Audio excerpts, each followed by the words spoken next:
खुलुमबाय गिबियाव नोंथांमोनखौ गोजोन बड'लेण्ड इउट्युब चेनेलाव बरायनानै लाग्रोनाय जाबाय। गिबियाव दङ बलिउडनि मुंदांखा कमेडियान एक्टर आस्रानिया बे बुहुमाव गैलिया। बिथाङा मैया रुंसारि जाबाय।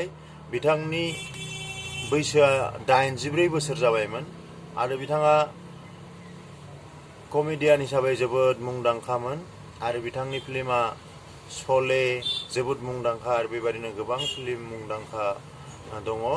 बेनिफ्राय बिथाङा गासै 350निबो बारा फिल्माव एक्टिं खालामदोंमोन।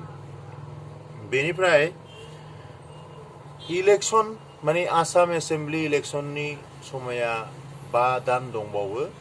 दा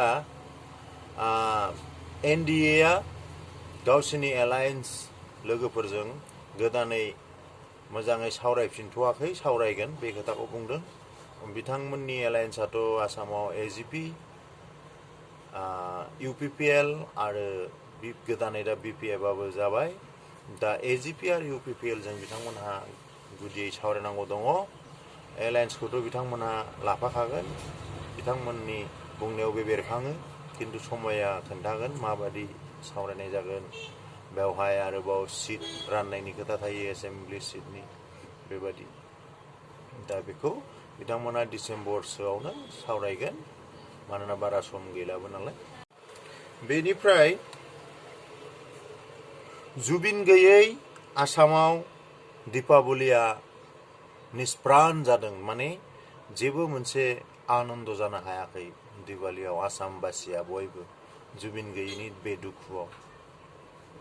नंगौ, बेखौ बयबो हमनो हादों, आंबो हमनो हादों, माने बेबादि मोनसे आनन्द नुवाखै रायजो राजानि गेजेराव।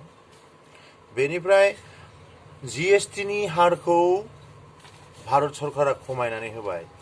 दा बेनि थाखाय मोनफ्रोम रायजोआनो बहुद माने रांखान्थियारि बागै जोबोद डेभेलप जागोन आरो रायजो राजाफ्राबो गोबां जिनिसफोरखौ दा बायनो हासिनसिगोन, मानोना जिएसटिनि माबाया खमायबाय नालाय। आसामाव जिएसटि हार खमायनायनि थाखाय 26,600 कौटिसिम राजह संग्रहआ रेभिनिउ कालेक्सना बांगोननो आसाम सरकारना। बे मोनसे रिपर्ट, बेथ' बिराद मोजां खबर। बेनिफ्राय 6 जनगोष्ठी एसटि बिनायखौ लानानै आसामनि मन्त्रि रनज पेगुआ बुंदों जे नभेम्बराव बे बिधान सभायाव बे रिपर्टआ माबागोन, बे रिपर्टखौ माने खिन्थिनाय जागोन।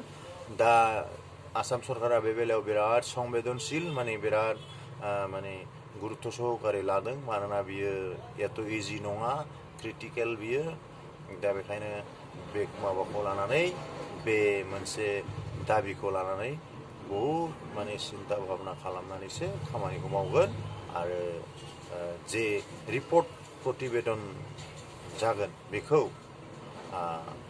भारत सरकारनो माने दैथायहरनाय जागोन, बे खोथाखौ बुंदों।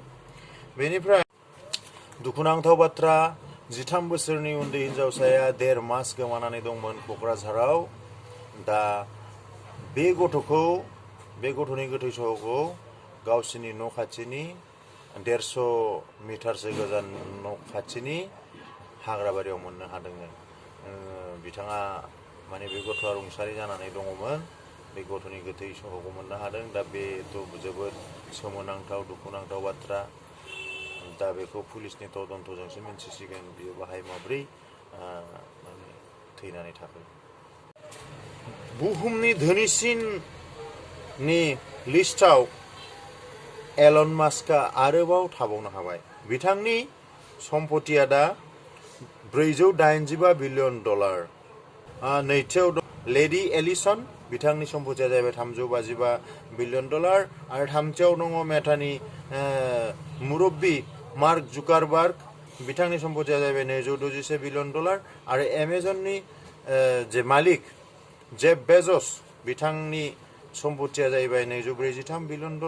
बिथाङा ब्रैथियाव दङ आरो 5थियाव दङ लेरि पेज, बिथांनि सम्पथिया जाहैबाय $208 बिलियन।